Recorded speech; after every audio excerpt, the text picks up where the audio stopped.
moi, je m'appelle Thomas, donc je suis en troisième année de droit sciences politiques à Lyon 3. Et mon parcours scolaire d'abord, ça a été classique, collège puis lycée général. Et puis après, je suis arrivé en L1 de droit en 2023. Et puis j'ai fait L1, L2, L3 d'affilée. Et voilà.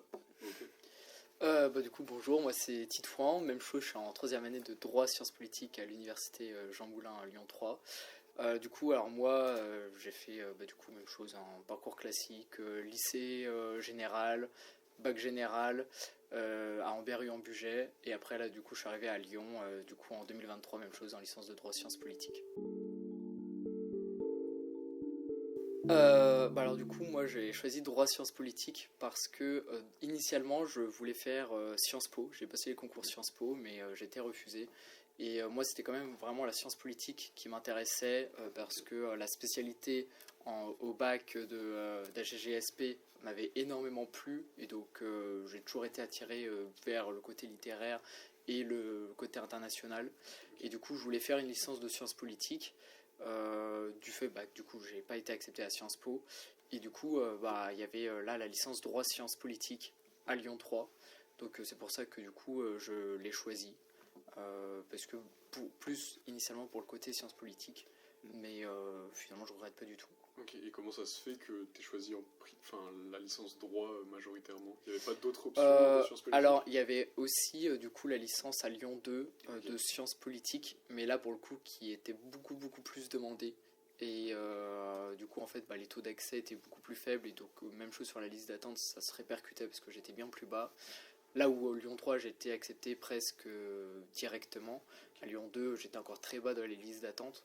Donc c'est pour ça que je suis parti à Lyon 3 et sachant que pour les licences on a le critère académique, donc toutes les autres licences de sciences politiques à Lille, etc. on n'était pas du tout prioritaire. Donc en fait ça nous enfermait dans l'académie lyonnaise et donc il y avait soit Lyon 3 soit Lyon 2 qui proposaient des licences de sciences politiques. Ok, très bien, merci. Et alors moi, assez similaire à Titouan, moi je voulais faire aussi Sciences Po. J'avais été pris, mais c'était à Rennes, donc moi je voulais rester à Lyon, parce que c'était plus simple pour rester proche de ma famille. Et à côté de ça, j'avais mis que des vœux en droit ou en sciences politiques, parce que pareil, j'avais fait AGGSP que j'avais adoré en terminale. J'avais aussi l'option droit, que j'avais bien aimé. Et donc je trouvais ça bien, parce que ça me permettait d'avoir encore pas mal de portes ouvertes entre droit et sciences politiques, parce que je savais pas vraiment ce que je voulais faire. Donc ça me permettait d'avoir un compromis entre les deux. Et pour répondre aussi à la question pourquoi avoir fait droit Sciences Po et pas juste Sciences Po ou juste droit, c'est juste parce que à Lyon 2, l'université était plus loin, c'était à Bron, et géographiquement c'était plus proche pour moi d'aller à Lyon 3, donc voilà, c'est la seule raison qui a motivé mon choix. Alors nous du coup c'est séparé, en tout on a 9 matières. Ok. C'est séparé donc entre droit et sciences politiques. En général, on a 3 matières de droit en L1, L2, puis 4 en L3, accompagnées de l'anglais. Donc ça forme notre majeur de droit. Ok. Et à côté de ça, on a donc la mineure de sciences politiques qui est composée de 4 matières de sciences politiques, donc qui changent chaque semestre sur les 3 ans. On n'a pas de stage obligatoire, c'est mieux. On conseille de nous en faire parce que justement on finit tôt l'année, on finit début mai, on reprend en septembre. Donc on a quand même une bonne période de vacances, donc on nous conseille de trouver des stages. Après c'est compliqué d'en trouver, surtout en droit. En fait il faut connaître en général quelqu'un qui travaille dans le domaine du droit pour avoir un stage, mais c'est possible. Et voilà. Sinon à part ça du coup on a 3 ou 4 matières de droit qui compensent, et c'est dans ces 3 ou 4 matières il y en a 2 qui sont en TD. Donc ça nous prend le plus de temps. En fait c'est des cours, en tout on a 12 heures, on a 12 cours de 3 heures pardon. Donc en tout ça fait 36 heures. Je suis pas très bon en maths. 36 heures il me semble. Et 36 heures de droit. Et à côté de ça, on a 30 heures de sciences politiques, donc on a 6 heures de moins de sciences politiques sur nos matières que de droit. Donc des TD, on a 2 TD de droit, un TD d'anglais et un TD de sciences politiques. Donc voilà, en fait, en tout, on fait quand même plus de droit. Je dirais qu'en tout, on fait peut-être 60% de droit, 40% de sciences politiques. Un peu plus de droit que de sciences politiques. Souvent, comme répartition, on a droit lundi, mardi, mercredi et sciences politiques jeudi, vendredi. Ça permet de couper un petit peu la semaine. Et voilà. Je sais pas si tu veux compléter. À savoir que du coup, contrairement à une licence classique, là la licence droit sciences politiques et même les licences de droit en général à Lyon 3, c'est des licences qui sont assez chargées, parce que là où une licence classique c'est plutôt 20 heures, là les licences de droit à Lyon 3 c'est plus 30-35 heures, donc c'est quand même assez dense en charge de travail rien qu'en CMTD, qui sont aussi à faire en plus à côté. Donc c'est vrai qu'il faut avoir ça en tête. Mais après, par contre, du coup, ça permet de vraiment développer des notions de droit et de sciences politiques. Et c'est pour ça aussi, notamment, que Lyon 3 a ce prestige-là, parce qu'on a le temps d'aller dans le précis. Voilà. Du coup, alors, les matières de droit qu'on aborde, d'abord, il faut savoir qu'en droit, il y a une distinction entre droit public et privé. C'est ce qui diffère en droit. Donc, le droit privé, c'est ce qui concerne les relations entre personnes privées, donc entre nous deux, par exemple. Et droit public, c'est ce qui va concerner la relation que j'ai, moi, avec l'État. Et donc, les 2 premières années, elles sont vues un peu comme des années générales. C'est vraiment la suite d'un bac général au lycée. Le but, c'est de nous introduire au droit, de comprendre qu'est-ce que c'est le droit privé, qu'est-ce que c'est le droit public, voir les grands domaines du droit. On connaît souvent droit pénal, droit civil, il y a droit administratif aussi, tous les grands domaines qui sont compris dans le droit privé et droit public. Et ça, en fait, c'est comme objectif pour nous former un petit peu, voir qu'est-ce qu'on aime bien, pour qu'ensuite en L3, on choisisse entre justement droit privé et droit public. C'est là où on fait le premier vrai choix, parce que dans notre licence, parce que les 2 premières années, les matières sont... c'est toutes les mêmes pour tout le monde. Et en L3, du coup, on vient faire le choix entre droit privé et droit public. Et ça va derrière axer aussi le choix de master qu'on va faire, puisque il y a des masters droit privé, des masters droit public. Par exemple, vous avez choisi quoi? Moi, j'ai choisi droit privé. Et moi, droit public. Et pour quelle raison? Pourquoi droit privé? Moi, c'est déjà juste parce que c'est là où j'ai les meilleures notes. C'est aussi c'est pas mal de réfléchir comme ça. Et c'est aussi, je trouve, ce qui m'intéressait le plus. Juste, j'adorais aussi le droit public, donc le choix était dur, mais il y a aussi plus de débouchés en droit privé. Il y a plus de débouchés, les matières m'intéressaient plus, j'avais les meilleures notes, donc voilà, ça fait quelques éléments qui m'ont fait aller vers le droit privé. Et moi, du coup, droit public, parce que en fait, depuis la première année, je savais que je voulais me spécialiser en droit public, notamment du fait que j'ai toujours cette attirance aussi pour la science politique, et que pour le coup, la science politique s'articule mieux avec le droit public. Et même moi, je préférais largement les matières en droit public, qui étaient droit constitutionnel, droit administratif, etc., que les matières de droit privé. Ok, parfait. Voilà. Et au niveau des cours, des enseignants pour les enseignants en cours magistral, la plupart c'est des enseignants chercheurs qui, la plupart en plus à Lyon 3, ont fait des thèses, etc. Donc voilà.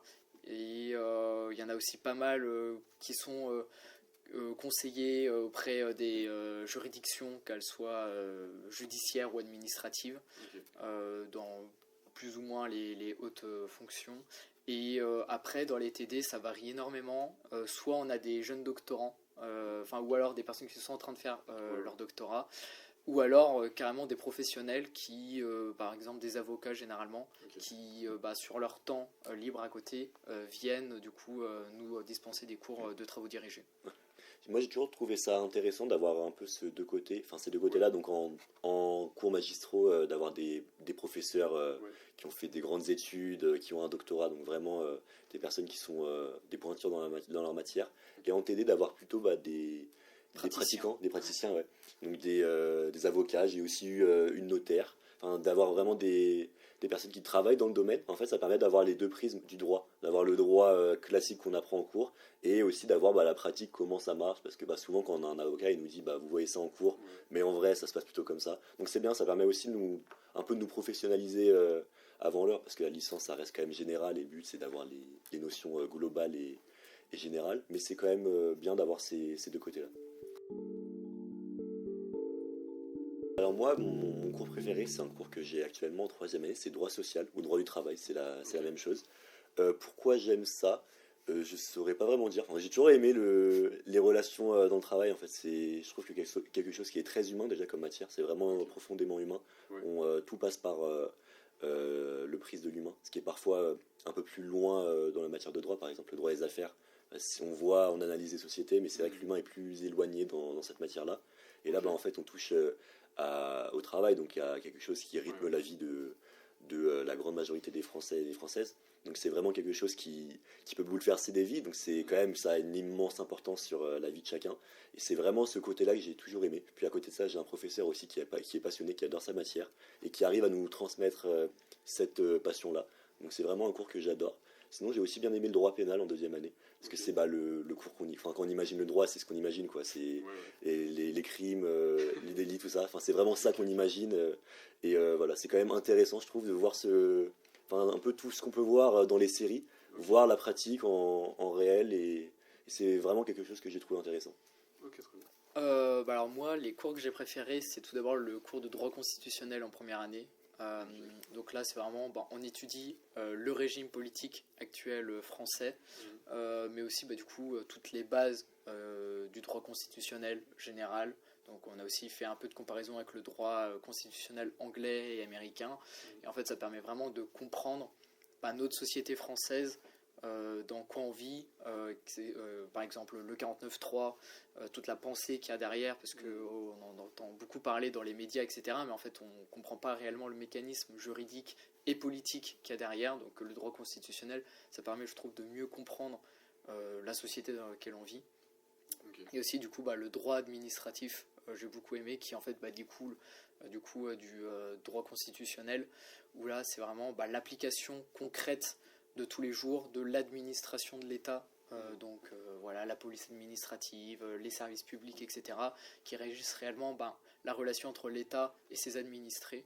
Et je trouve que c'était vraiment une matière très intéressante en deuxième année.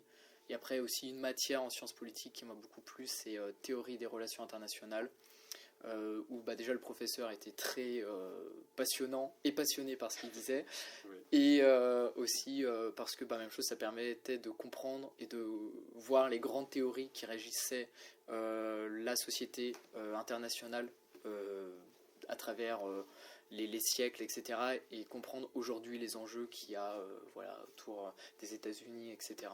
Donc je trouvais ça hyper intéressant. Et pourquoi, est-ce que tu saurais nous dire pourquoi ça t'intéresse particulièrement tous les sujets que tu viens de citer? Est-ce que si tu vas un peu plus profond au niveau de ce que tu aimes au quotidien, pourquoi c'est ça qui t'intéresse vraiment? Parce que depuis un moment, je sais à peu près mon projet professionnel, et ces matières-là en fait sont directement en lien avec mon projet professionnel, où du coup j'aimerais être haut fonctionnaire d'État. Alors, au niveau des stages, l'université, en tout cas pour la licence de droit, il n'y a aucun stage obligatoire. Donc en fait, c'est à l'étudiant directement de faire les démarches auprès des cabinets d'avocats, des magistrats, etc., auprès de qui veut faire du stage. Donc, sachant aussi que du coup, il n'y a pas de période de stage réservée. Du coup, c'est pendant les temps libres. Donc, généralement, en fait, vu qu'on finit l'année assez tôt, début mai, en fait, généralement, les étudiants font leur stage mai-juin. Okay. Après, du coup, la durée, ça varie énormément en fait de l'étudiant. Il peut très bien demander un stage de une semaine, comme il peut demander 4 mois. Okay. Et par contre, la fac, quand même, propose un service d'accompagnement pour trouver des stages. Il y a notamment le bureau d'aide à l'insertion professionnelle qui accompagne les étudiants pour trouver des stages, etc. Et aussi, surtout, pour signer les conventions de stage pour qu'elles soient quand même reconnues. Après, notamment pour les masters, etc. Alors moi, personnellement, j'ai pas fait de stage. Parce que vu que moi c'était du coup tout le domaine public qui m'intéressait, en fait c'est beaucoup plus difficile déjà de trouver un stage dans tout ce qui est administration régionale, etc. C'est beaucoup plus difficile que des cabinets d'avocats privatistes, etc. Mais après je sais que notamment Lyon 3, pour tout ce qui est après sélection des masters, adopte quand même une politique de ne pas trop regarder les stages, parce que ils jugent que c'est assez inégalitaire, parce que forcément il y en a qui ont beaucoup plus de contacts, etc. Et d'autres c'est beaucoup plus difficile, donc sur ça c'est plutôt cool. Ok, je vais pas revenir sur la manière d'avoir un stage, parce que Titouan a bien expliqué. Moi juste du coup j'ai fait un stage. Okay. Moi j'ai eu de la chance parce que ma prof de première année en droit constitutionnel cherchait des élèves et des étudiants en stage. Okay. Donc elle m'a proposé, moi j'ai dit oui. Donc c'était un stage de 3 semaines. En plus c'était bien parce que elle à côté elle était avocate. Okay. Et c'était une avocate très généraliste, donc elle faisait du droit public et du droit privé. Okay. Donc j'ai pu aller autant en tribunal administratif, donc ce qui concerne le droit public, puis en tribunal judiciaire qui concerne le droit privé. Donc c'était vraiment très enrichissant parce que j'ai pu avoir les deux côtés du droit. Et ça m'a aussi permis de comprendre qu'est-ce qui m'intéresse le plus. Okay. Donc c'était vraiment intéressant. Si juste peut-être un mot sur le master, ça rentre peut-être pas dans la licence, mais c'est ce qui suit. Ouais, ouais, bien sûr. Pour le coup, en général, dans la grande majorité des masters, il y a en master 2, donc en cinquième année, un stage ou une alternance obligatoire, Ah, ok. justement pour commencer à professionnaliser les étudiants. Mais voilà, mais c'est vrai que comme a dit Titouan, pardon, pour le coup, c'est les personnes qui gèrent les masters regardent pas du tout les stages. Enfin, c'est bonifié. D'accord, ok. Si on en a fait un, c'est bien, c'est mieux. Ça, ils vous le Mais disent. oui, ils nous Oui. le disent Ok. parce qu'en fait, ils savent que bah, la plupart des gens qui font des stages, c'est des gens qui connaissent des personnes qui travaillent dans le milieu du droit. Oui. Et si on connaît pas de personnes dans le milieu du droit, si on a un peu de chance comme moi, on tombe sur une professeure qui veut bien nous prendre en stage, mais sinon c'est quand même beaucoup plus compliqué. Donc les professeurs le regardent pas. Si on le met en avant, ils seront contents, parce que ça montre quand même une envie de s'intéresser à la matière. Mais si on n'a pas de stage, c'est pas du tout rédhibitoire.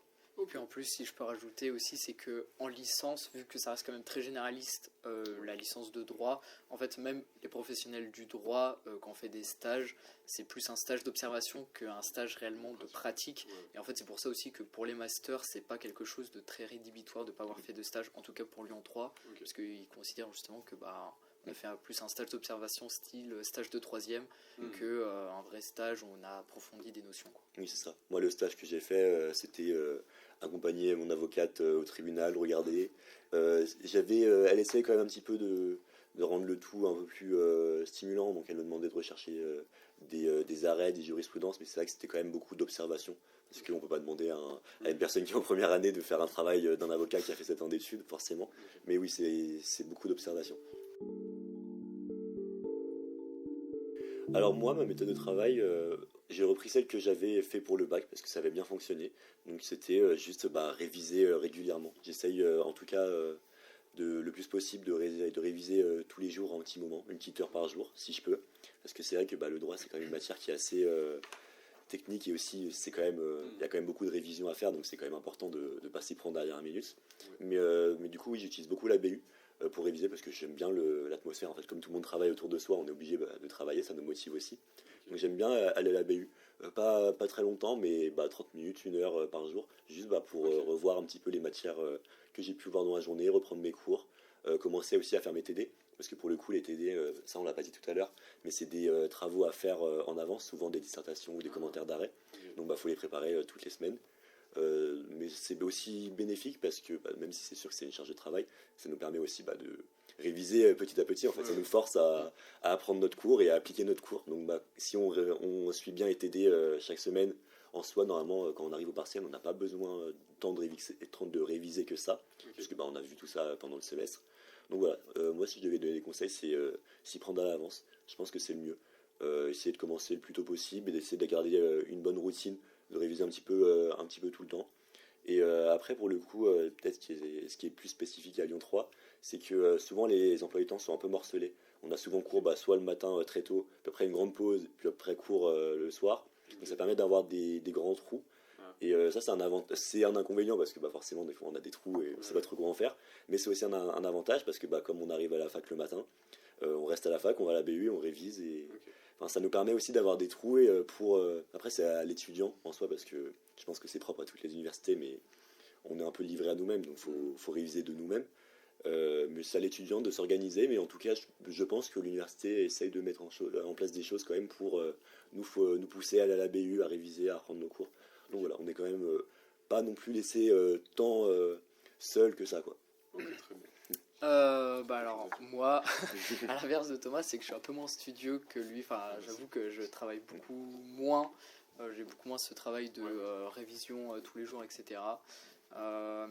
Après, bon, je travaille quand même pendant l'année, etc. C'est vrai que moi, je n'aime pas la bibliothèque universitaire, à Ok, l'inverse, très bien. parce que moi, au contraire, ça m'oppresse, le fait qu'il n'y ait aucun bruit, que tu tousses à peine, on te regarde de partout. Enfin, moi, j'aime pas du tout. Et en plus, bon, j'ai l'avantage d'avoir mon appartement juste à côté. Donc, en fait, Ok. généralement, quand j'ai du temps libre, je rentre à mon appartement pour Ouais. travailler, etc.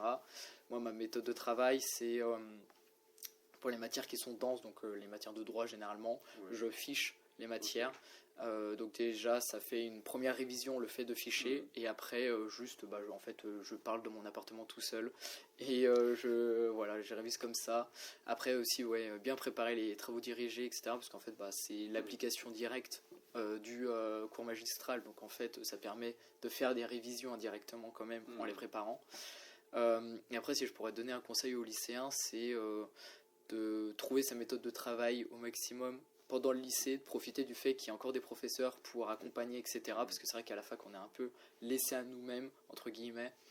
Donc c'est vrai que ça peut être un vrai plus de trouver sa méthode directement dès le lycée. Après, ça arrive aussi que sa méthode, on doit la revoir à la fac, parce que vu que ça change, voilà, et ça, en fait c'est très personnel. Moi je sais que j'ai dû justement modifier un peu ma technique par rapport au lycée. Mais voilà, et notamment aussi sur tout ce qui est méthode de travail, etc. La fac et l'université surtout, ils ont un service qui s'appelle Pôle Réussite et qui en fait fait plein de micro-activités, etc. chaque semaine pour justement accompagner les étudiants, notamment les premières années sur la gestion du stress, savoir s'exprimer à l'oral, les méthodes de travail, etc. pour justement donner un coup de pouce et tout ça gratuitement. Alors du coup, pour ce qui est les modalités d'évaluation, alors pour ce qui est droit, c'est un examen annuel. Donc en fait c'est à la fin de l'année, donc en avril-mai, on passe un partiel pour la matière. Donc c'est vrai que c'est du coup des révisions denses parce que c'est sur un programme complet de 2 semestres. C'est pour ça qu'il faut travailler en fait tout le long de l'année pour éviter de se retrouver une semaine avant l'examen et devoir tout apprendre et tout redécouvrir. Et par contre, pour ce qui est des matières de sciences politiques, là c'est semestriel. Donc en fait, à la fin de chaque semestre, on passe du coup les partiels. Du coup, ça fait que les partiels en décembre, généralement, on n'a que 4-5 partiels. Okay. Et après, du coup, par contre, en avril, là, on a beaucoup plus d'examens, puisque du coup, on a aussi les partiels de droit. Et du coup, généralement, en fait, en droit sciences politiques, et même en droit en globalité, c'est des examens écrits, où généralement, on attend, pour ce qui est des majeurs, tout ce qui est dissertation, cas pratique, fiches d'arrêt, commentaires d'arrêt, etc. En fait, des méthodes juridiques. Et après, pour tout ce qui est mineur, les matières mineures, c'est question de cours, etc. Mais du coup, on attend quand même du développement derrière. Il y a juste du coup en anglais où c'est des QCM, mais sinon, tout le reste, c'est... Ok, très bien. Si je peux peut-être juste rajouter quelque chose. Il y a juste une chose qui peut-être peut différer par rapport à d'autres études, c'est que pour le coup en droit on a très peu d'oral, même quasiment jamais. En TD on en fait très peu. Les partiels, c'est jamais des oraux, c'est des écrits, comme l'a dit souvent. Le seul moment où peut-être on peut avoir un oral, c'est à la 5e année pour son mémoire, mais bon c'est quand même dans un moment. Donc oui, c'est vrai qu'il y a très peu d'oral, pour le coup c'est beaucoup d'écrits. Alors les avantages, je dirais que pour le coup, le droit c'est quand même une matière qui est assez large, il y a énormément de pans, et la licence est très générale, donc ça nous permet d'aborder un petit peu tous les domaines, et donc d'arriver en 3e année quand on doit choisir notre master, qui pour le coup lui est beaucoup plus précis dans un domaine, assez sereinement parce qu'on a vu un peu tout ce qui peut composer le droit, donc on connaît à peu près tout, et on sait qu'est-ce qui nous intéresse, qu'est-ce qui nous intéresse pas, qu'est-ce qu'on aime. Donc ça, pour le coup, c'est bien. Après, d'un autre côté, le problème d'être très généraliste, ça fait que c'est peu professionnel, pour le coup. Donc c'est vrai qu'on n'a pas de stage. Les cours sont quand même... c'est d'un point de vue universitaire, quoi. C'est vrai que dans la pratique, les profs nous disent souvent que vous appliquerez pas ce que vous apprenez vraiment en cours, quoi. Là, vous voyez la théorie, mais la pratique est quand même différente. Mais après, en soi, ça se compense parce que il y a derrière le master qui, pour le coup, lui, insiste sur ce côté pratique. Point négatif, je l'ai déjà dit aussi, je pense qu'il manque beaucoup d'oral, parce que je pense surtout qu'en plus en droit, quand on imagine un avocat, il faut savoir parler, il faut avoir de l'aisance à l'oral. C'est vrai que c'est quelque chose qu'on n'apprend pas, et je pense que ça peut être dommage. Et voilà, je crois que tu fais le tour. Du coup, déjà, je reprendrai les mêmes points positifs et négatifs parce que je suis totalement d'accord. Si du coup, en point positif, si là on s'attache à Lyon 3, c'est qu'on a quand même des professeurs de qualité et qui sont passionnés par ce qu'ils font. Et déjà, ça c'est un plus parce que c'est vrai qu'avoir un professeur qui est là juste pour faire cours et qui s'en fout un peu, c'est un peu chiant. Alors pour le coup, on a des vrais professeurs ici qui sont motivés par ce qu'ils font, qui proposent plein de choses à côté, etc., qui organisent plein de colloques, etc. Donc ça c'est cool. Et après, en point négatif, c'est vrai que du coup, vu qu'ils sont aussi très motivés par leur matière, les profs, du coup, ils ont l'impression qu'il n'y a que leur matière qui existe. Et du coup, en fait, ils ont tendance à nous surcharger de travail. Ah oui. Et en fait, du coup, l'accumulation de tout fait que on est très débordé. Il y a des semaines où on explose. Mais voilà. Mais sinon, après, c'est à peu près tout. Alors du coup, il y a 3 sites à Lyon 3. Il y a donc le site de la Manufacture des Tabacs, le site du campus des Quais et le site de Bourg-en-Bresse. Alors pour ce qui est de la licence de droit, on est uniquement sur le site de la Manufacture des Tabacs pour tous les cours. Parce qu'après, du coup, on peut être sur le campus des Quais uniquement pour les masters. Et le campus de Bourg-en-Bresse, on peut y être aussi en licence de droit, mais il faut en faire la demande directement sur Parcoursup. Voilà, on ne pourra jamais être envoyé de force à Bourg-en-Bresse. Et du coup, pour ce qui est en tout cas du campus de la Manufacture, parce que c'est celui qu'on connaît le mieux, pour le coup niveau service, on est très bien servi. Déjà, donc on a le restaurant universitaire du Crous directement, on a aussi le bistrot du Crous, donc on a déjà 2 lieux Crous rien que dans la Manufacture. On a aussi une très grande bibliothèque universitaire.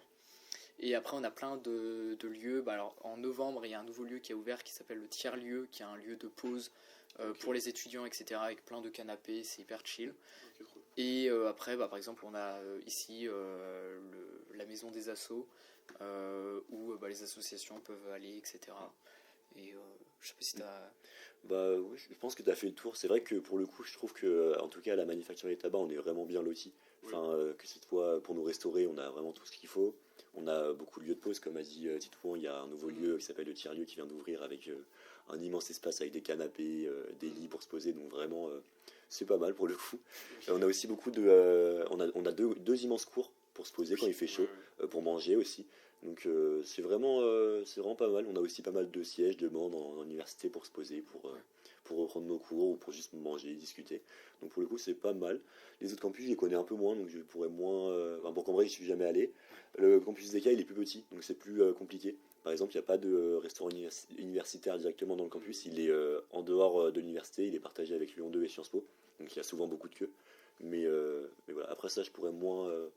évoqué parce que je connais moins ce campus, mais en tout cas à la Manufacture pour les 3 années de licence on est vraiment bien comparé à d'autres universités. Ouais. Alors moi quand je suis arrivé en licence j'avais un peu peur parce qu'on m'a toujours dit, enfin en tout cas sur les réseaux sociaux on m'a toujours dit que les étudiants en droit ils étaient très dans leur coin, que si jamais on avait un trou dans le cours ils le verraient jamais, que limite ils envoient des documents avec des fausses informations. Pour le coup quand je suis venu j'étais agréablement surpris parce que peut-être que c'est propre à la licence droit sciences politiques parce que pour le coup on est plus réduit, on est 300 dans la promotion en L1, après ça descend en fonction des personnes qui redoublent, des personnes qui se réorientent, mais donc voilà on n'est pas une promotion immense comparée aux étudiants en droit où il y a 300 étudiants, ça c'est une promotion, je crois qu'il y a 3 promotions en L1 que droit. Alors au total en première année en droit classique ils sont 1400, là où nous on est 330. Donc voilà, il y a quand même plus un sentiment, je trouve, d'amitié en fait. Comme on est moins nombreux aussi, c'est vrai que c'est des études qui peuvent parfois être assez... il y a beaucoup de charges de travail. Il y a quand même beaucoup ce côté-là solidaire. Si jamais il y a des cours où une personne n'a pas pu être, elle demande on a un groupe commun, personne demande et il y a toujours une personne qui va lui envoyer. Aussi pour les TD, on est toujours... on s'épaule, on s'aide. Donc c'est vraiment, il y a quand même un bon sentiment, je trouve, une bonne communauté. Et je trouve ça vraiment sympa. C'est vraiment pas... j'avais peur de ça en arrivant, mais ça m'a vraiment surpris. Et voilà. Moi, globalement, à peu près pareil. J'avais peur aussi à travers les réseaux. C'est vrai qu'on est vraiment cette image d'étudiants très réservés, très individualistes, etc. Et pour le coup, c'était pas du tout le cas. Je me suis fait des super bons potes en amphi, etc. Et comme a dit Thomas, tout le monde se partage tout, etc. En tout cas, en droit Sciences Po, on s'entend tous très bien. Et vu que du coup globalement les gens se suivent de la première à la dernière année, contrairement au droit, là c'est aussi on développe un esprit de promo et c'est sympa. Du coup la DSP ou Association de droit sciences politiques, c'est une association qui du coup initialement touchait les étudiants de droit sciences politiques, mais depuis quelques années on touche tous les étudiants. Même hors droit, il y en a plein qui viennent, mais on va dire que c'est quand même notre public majoritaire, les droits. Et donc après, je laisserai Thomas, il développera un peu plus. Alors du coup, moi j'ai, commencé dès ma première année à m'engager au sein d'ailleurs de l'association Droit Sciences Po. Parce que déjà je trouve que les personnes à l'intérieur étaient hyper chill, hyper sympa, etc. Et en plus c'est l'association qui organisait l'intégration du coup de la licence. Du coup c'est là en fait j'ai rencontré aussi tous mes potes, etc. Et du coup actuellement je suis au pôle Parlons Avenir. Donc en fait j'organise des conférences d'orientation sur différentes thématiques où on invite en fait des intervenants professionnels qui viennent parler de leur métier plus ou moins connus, pour qu'après du coup ils présentent leur parcours personnel et pourquoi ils sont allés vers ce métier et après qu'est-ce qu'ils font au quotidien, etc. pour que les étudiants puissent découvrir et rencontrer en fait des professionnels, voilà. Et ce que ça m'a apporté pour la licence, ça m'a apporté énormément de choses, que du positif globalement. Déjà des amis, parce qu'on fait des très très belles rencontres au sein de n'importe quelle association étudiante, j'ai envie de dire d'ailleurs. Et même en fait ça force à du coup s'investir dans un projet qui là pour le coup est beaucoup plus concret, contrairement au cours à côté qui est beaucoup plus théorique. Et même pour moi mes convictions personnelles, j'ai envie de partager aussi des bons moments avec des étudiants, etc. Et il y a des étudiants qui n'ont pas forcément les moyens de pouvoir sortir, de pouvoir faire des activités, et le fait de pouvoir leur donner accès à la culture, à des soirées étudiantes, à des prix très faibles, etc., voire même des services gratuits, en fait, c'est ce qui me motive au quotidien. Moi, comment j'ai découvert l'association? Alors d'abord, c'était en cherchant sur le site de la fac. Parce que il y a un petit fichier sur la licence droit sciences poétiques, et quand on descend au bout de la page, on a l'association ADSP, donc qui représente cette filière-là. Donc voilà, c'est comme ça que j'ai connu d'abord premièrement cet asso. Puis ensuite, comme Titouan l'a dit, je suis venu aux événements d'intégration, parce que c'est eux qui les organisaient. Et j'ai bien aimé l'ambiance globale qu'il y avait, et puis aussi, j'ai juste aussi cette idée un peu de faire partie d'un petit groupe, d'avoir des amis. Enfin, ça permet vraiment juste de rencontrer des personnes et qui sont encore amis avec moi. Typiquement, par exemple, j'ai rencontré aux événements d'intégration de la DSP. Donc, ça permet aussi de se créer un petit groupe, d'avoir des petites relations dans un univers universitaire on est parfois un peu seul, parce que les cours magistraux se font sur notre ordi, on tape, donc parfois ça peut être compliqué si on est en plus un peu timide d'aller vers les gens et de se faire des amis. Donc ça permet vraiment de casser ces barrières-là. Ensuite, je suis rentré dans le bureau au poste que Titouan occupe, donc Parlons Avenir. Je faisais comme il faisait, j'organisais des conférences. Et là, cette année, je suis président. Donc je fais ce qu'on peut attendre d'un rôle d'un président. Je représente l'association auprès des autres assos, auprès de la fac. J'organise aussi les réunions. Je m'assure que tous les projets vont dans le bon sens. Est-ce que les personnes dans le bureau ont besoin d'aide? Voilà, tous les rôles d'un président.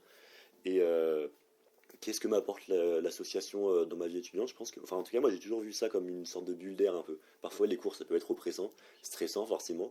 Et l'association c'est du bénévolat, donc c'est un moment aussi plus fun qu'on passe à organiser des projets ensemble. Donc il y a vraiment le côté humain qui est important. On organise des choses ensemble, on passe aussi juste des bons moments avec des amis qu'on a pu rencontrer. Et aussi, comme l'a dit Titouan, l'idée aussi de servir, d'aider les étudiants qui parfois sont dans leur coin, qui sont timides, qui n'osent pas venir, ou qui juste n'ont pas les moyens de faire des activités annexes à côté. Ça leur permet de proposer des événements qui sont moins chers, d'avoir des événements auxquels ils peuvent venir, auxquels ils peuvent se faire des rencontres. Donc vraiment avoir l'impression d'aider et juste d'épauler un étudiant de la L1 et la L3, vraiment de l'aider dans tout ce qui peut faire sa vie associative et étudiante, autant dans les cours, parce qu'on organise par exemple des tutorats, donc pour l'aider les cours, pour le rassurer, les événements d'intégration pour rencontrer des amis, les soirées, les conférences d'orientation. Donc vraiment essayer d'accompagner l'étudiant le plus possible et rendre sa vie étudiante la plus fun possible, quoi. On dit tout le temps que quand on a 20 ans, c'est les meilleures années de notre vie, c'est aussi essayer de rendre ça possible, quoi. Alors moi, mon intégration, elle s'est fait assez facilement parce que je suis encore chez mes parents, j'étais dans un lycée à côté de Lyon. Okay. Donc sur ça, il n'y a pas eu vraiment de soucis. Je vis encore chez mes parents, donc ça ne change pas vraiment du lycée. La seule chose qui a pu peut-être changer, c'est les transports. Parce que je suis passé d'être à 5 minutes de mon lycée à là, je suis à une trentaine de minutes. Okay. Mais en soi, pour le coup, Lyon, c'est quand même une ville où les transports sont bien développés. Donc moi, j'ai jamais eu de soucis de transport. Enfin, moi, j'ai un tram qui m'emmène directement à l'université. Donc j'ai pas vraiment de soucis sur ça. Et la ville, je la connaissais aussi, donc voilà. Enfin, mon adaptation, elle s'est fait plus facilement que d'autres personnes, je pense, parce que bah, j'étais déjà là, quoi. Donc finalement, ça s'est fait assez facilement. Bah alors moi du coup je viens de la campagne, je viens d'Ambérieu-en-Bugey, donc Ouais, c'est ouais. pas non plus loin de Lyon, c'est à 45 minutes en voiture. Mais du coup j'ai quand même pris un appartement parce que c'était Ok. galère, les trajets en train, etc. Et puis ça me forçait à prendre la voiture après. Enfin, du coup mes parents ont préféré me prendre un appart, et puis parce que aussi ils ont les moyens, enfin c'est aussi une chance que j'ai, qu'ils ont les moyens de pouvoir me prendre un appartement. Dès la L1 du coup. Ouais, dès la première année. Ok, Et du ok. coup, alors pour le coup, je n'ai eu aucun problème pour trouver un appartement. On a trouvé très très rapidement, Ok. pour pure chance, j'ai envie de dire, où bah, on a appelé et un appartement venait de se libérer 5 minutes avant. Ok. Donc voilà. Et après, du coup, bah, pour tout ce qui est déjà recherche appart, c'est pas enfin, du coup, j'ai pas galéré. C'est- Mais du coup, je suis tout seul en résidence étudiante dans un Ok. appartement de 18 mètres carrés, collé à la fac. Donc, bah, déjà, tout ce qui est transport, etc., bah, j'ai pas ce souci-là parce que je suis Ouais. vraiment à 2 minutes à pied de l'amphithéâtre. Ok. Donc, vraiment, il n'y a pas de souci sur ça. Et Ok. après, bah, du coup, même la ville de Lyon, en soi, je la connaissais déjà un peu parce que Ouais, ouais. bah, vu que j'habite à côté, en soi, j'allais souvent à Lyon. Alors globalement, Lyon, enfin, je trouve que c'est une très très bonne ville étudiante, Ok. parce que bah, déjà c'est bah, la troisième plus grande ville de France, donc il y a beaucoup de choses à faire, mais en fait la ville de Lyon en elle-même est assez petite, donc en fait on peut tout faire à pied très rapidement, etc. En plus, bah, maintenant il y a beaucoup de pistes cyclables, etc. Donc ça fait qu'on peut tout faire en vélo, etc. La ville propose énormément de services aussi, bah, pour les étudiants, de prix notamment, bah, tu vois, sur tout ce qui est transport en Ouais. commun, on a des réductions, même chose pour les vélos. Euh, et après, on a aussi, bah, la ville met en service des prêts de vélo directement pour les étudiants, etc. Et il y a plein de musées, etc., qu'on peut visiter soit gratuitement, par exemple c'est le cas de Confluence, où on peut visiter le musée de Confluence gratuitement.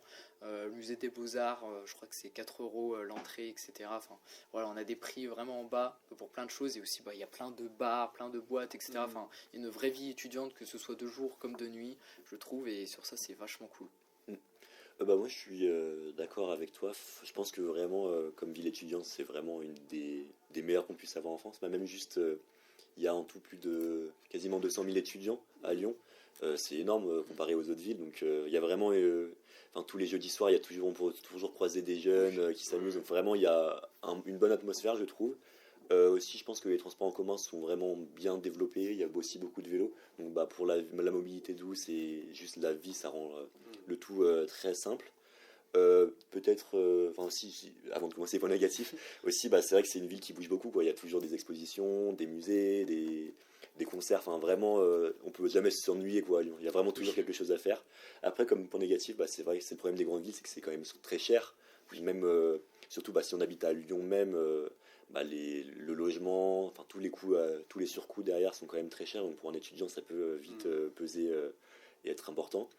Même si à côté, bah, comme a dit Titouan, la ville essaie quand même de faire des efforts, de rendre les vélos, enfin faire des prêts de vélo, de faire des prix sur les abonnements. Mais c'est vrai que ça reste quand même assez cher et ça on pourra pas trop y changer. Et c'est aussi bah, un peu le problème aussi des grandes villes, c'est que bah, le centre-ville est tellement cher que pour le coup c'est pas, il y a pas d'étudiants quoi. C'est vraiment pour les personnes qui travaillent et les étudiants sont plus aussi renvoyés un peu dans les banlieues à côté, à Villeurbanne, à Vaux-en-Velin, à Bron. C'est peut-être un peu le problème. Ça a un avantage ou un inconvénient parce qu'en soi, les universités sont quand même assez excentrées. Que ce soit bah, Lyon 2 où il y a un campus à Bron, même Lyon 3, notre campus à Manufacturier Tabac est quand même pas vraiment en centre-ville. Ça permet, bah, comme à titre point, d'avoir des appartements étudiants à côté pas cher. Donc c'est un avantage ou un inconvénient, ça dépend de quel point de vue on se base, mais c'est vrai que oui, le prix à Lyon, je pense que c'est le gros point négatif de la ville. Je dirais amuse-toi et vraiment profite à fond de tout. Voilà. Ok. Ouais, je suis d'accord. C'est bah, déjà venir parce qu'en vrai c'est une Oui. licence qui est quand même très intéressante, Ouais. qui est exigeante c'est sûr, mais qui est intéressante et largement possible. Hein. On va pas se mentir, c'est totalement réalisable. Et à côté, bah oui, comme a dit, profiter, s'engager dans les assos. Je pense que c'est le meilleur conseil qu'on puisse avoir. Parce que ça permet bah, d'avoir une vie à côté de sa vie juste scolaire classique. Et ça permet vraiment bah, juste de donner un peu du sens à ce qu'on fait. Et donc, n'importe quel asso, que ce soit une asso, je sais pas, qui fait des conférences, une asso plus humanitaire, mais vraiment juste c'est de trouver ce qu'on aime et rejoindre cette association-là, faire du sport, enfin vraiment juste trouver des choses à faire à côté des cours, quoi. Du coup, si on devait décrire notre licence en 3 mots, ce serait Exigence ouverture, et passionnant.